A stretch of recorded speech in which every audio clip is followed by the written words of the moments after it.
गांव में टुनटुनी चिड़िया अपने 2 बच्चों के साथ रहती थी, जिनका नाम गोलू और सुनहरी था। टुनटुनी एक विधवा चिड़िया थी।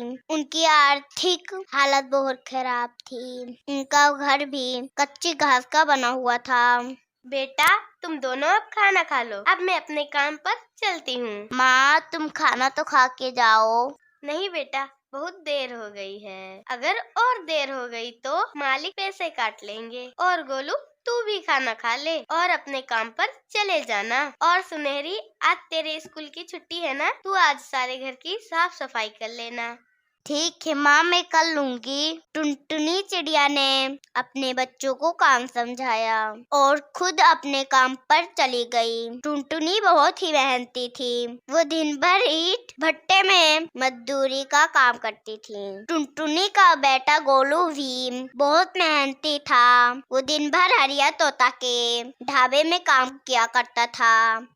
भैया, ये लो आपका ऑर्डर। 1 प्लेट छोले भटूरे और 2 कप गर्मा गर्म चाय। ले ही उनके जीवन में कई परेशानियां थी, लेकिन दोनों माँ बेटे हमेशा मुस्कुराते थे।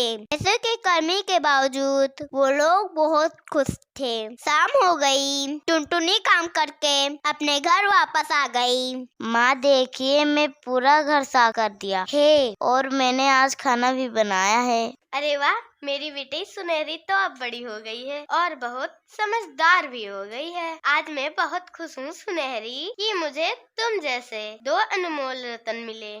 इतने अच्छे बच्चे पाकर टुनटुनी बहुत खुश थी। उसके दोनों बच्चे उसकी बहुत मदद किया करते थे। सब कुछ अच्छा चल रहा था और अचानक बरसात का मौसम शुरू हुआ और टुनटुनी के घास के घर में पानी टपकने लगा।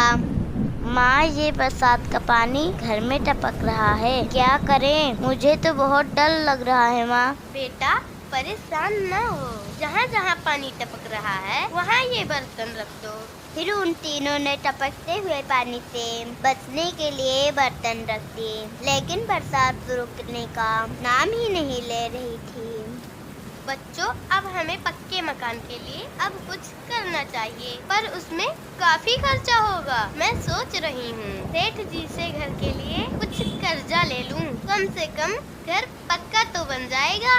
हाँ माँ, तब तक मैं भी काम ढूंढता हूँ जिससे और भी पैसे कमा सकूँ।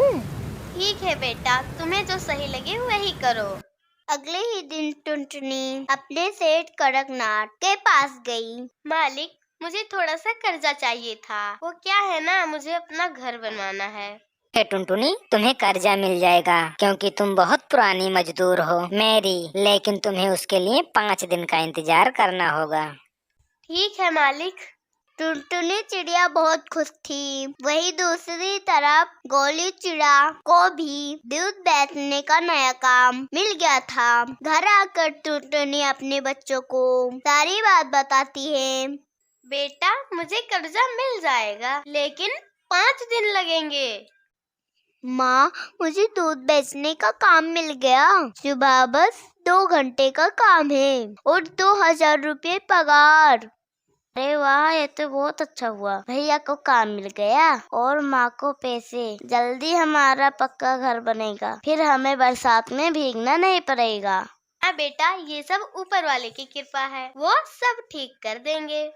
सब ठीक ठाक चल रहा था, पर एक रात बरसात हो गई। बरसात रुकने का नाम ही नहीं ले रही थी। टुनटुनी के घर में भी पानी टपकने लगा था।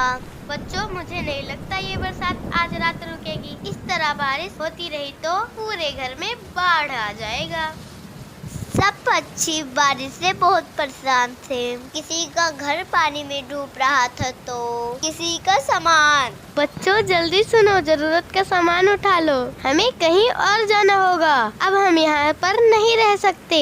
ये घर कभी भी गिर सकता है, इसके नीचे दबकर हम लोग मर जाएंगे। फिर वो तीनों ने अपना सामान सर पर रख लिया और पानी में चलने लगी।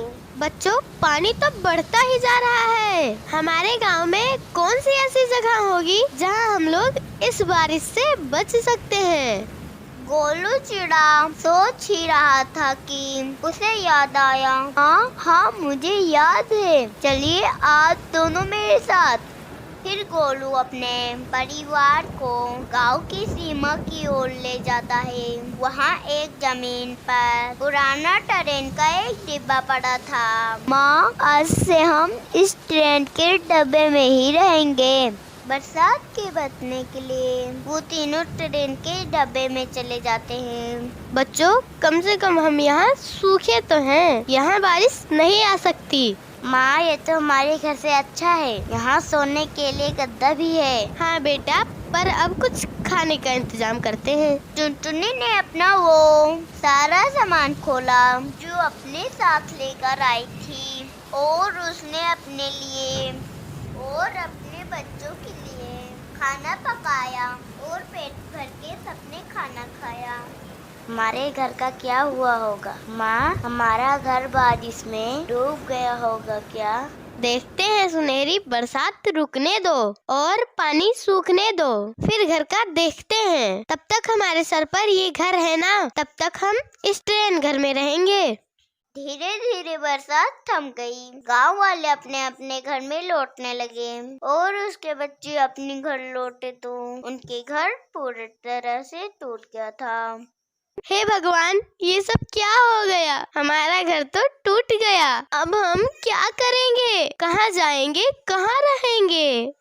माँ, आप परेशान मत होइए, हम सब अपने ट्रेन घर में ही रहेंगे। वो ट्रेन घर तो बहुत मजबूत और बड़ा भी है।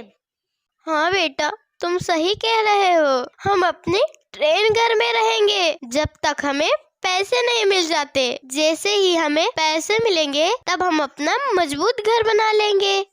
ऐसे ही काफी दिन गुजर जाते हैं और वो ट्रेन में ही रहने लगते हैं। कुछ दिन गुजर जाने के बाद टुनटुनी को पैसे मिल जाते हैं। फिर टुनटुनी वो उन पैसों से अपना पक्का मजबूत घर बना लेती है। माँ, ये तो बहुत अच्छा हुआ है। और हाँ, आखिर हमने पक्का घर बना ही दिया। पर माँ, हमें वो ट्रेन घर नहीं मिला होता तो क्या होता हमारा? पता नहीं बेटा, हम कहाँ होते। ऊपर वाले की बहुत मेहरबानी है हमारे ऊपर, जो हमें सही समय पे ट्रेन घर मिल गया। भले ही मुश्किलें थी, पर हमारे सर पर ट्रेन घर की वजह से हम सब सुरक्षित हैं। टुनटुनी का परिवार बाढ़ से बच गया और आज उनके पास अपना घर है और वो हमेशा ट्रेन घर के शुक्रगुजार रहेंगे। उस ट्रेन ने उन्हें बाढ़ से बचाया था और मुश्किलों में उन्हें सुरक्षित रखा था।